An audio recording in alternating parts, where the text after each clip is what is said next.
UPSC की परीक्षा का पैटर्न बदलने के खिलाफ गुजरात के मुख्यमंत्री नरेंद्र मोदी ने प्रधानमंत्री मनमोहन सिंह को चिट्ठी लिखी है।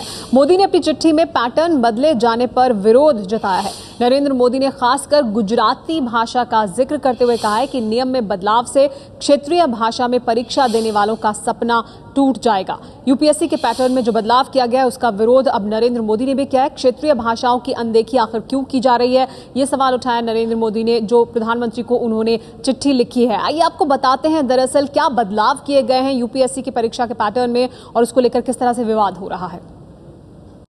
देश की सबसे ऊंची नौकरी पाने का ख्वाब पाने वाले लाखों छात्रों के सामने कंफ्यूजन की स्थिति पैदा हो गई है। यूपीएससी ने अपने एग्जाम पैटर्न में बदलाव का फैसला किया है और इससे छात्रों की तैयारियों पर भारी असर पड़ा है। सर, ये क्या चल रहा है? ये नए रूल के मुताबिक अगर किसी भाषा में उत्तर देने वाले भारतीय प्रादेशिक भाषा में उत्तर देने वाले अगर 25 से ज्यादा उम्मीदवार नहीं है तो वो भाषा का उसमें समावेश नहीं किया जाएगा। Why this? अब अंग्रेजी में पास होना जरूरी हो गया है और इसके नंबर भी रिजल्ट में जोड़े जाएंगे। पहले अंग्रेजी जरूरी थी और हिंदी या 8वीं अनुसूची की 22 भाषाओं में से एक भाषा में सिर्फ पास होना जरूरी था। यानी अगर आपने अंग्रेजी और हिंदी या मराठी या पंजाबी भाषा ले रखी है तो मेंस की परीक्षा के पेपर तभी जांच किए जाते थे जब आप दोनों भाषाओं में पास होते थे।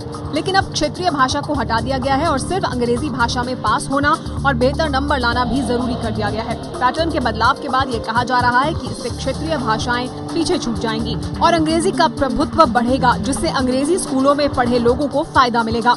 यूपीएससी की मेंस परीक्षा के पैटर्न में बदलाव को लेकर अब राजनीति शुरू हो गई है। जो विपक्ष में है इसके वो ये कह रहे हैं कि इससे अंग्रेजी पढ़ने वालों को बढ़ावा मिलेगा और क्षेत्रीय भाषा में पढ़ाई करने वाले इससे हतोत्साहित होंगे। मई में यूपीएससी की प्रारंभिक परीक्षा के इम्तिहान होने हैं और अक्टूबर में मेंस की परीक्षा होगी।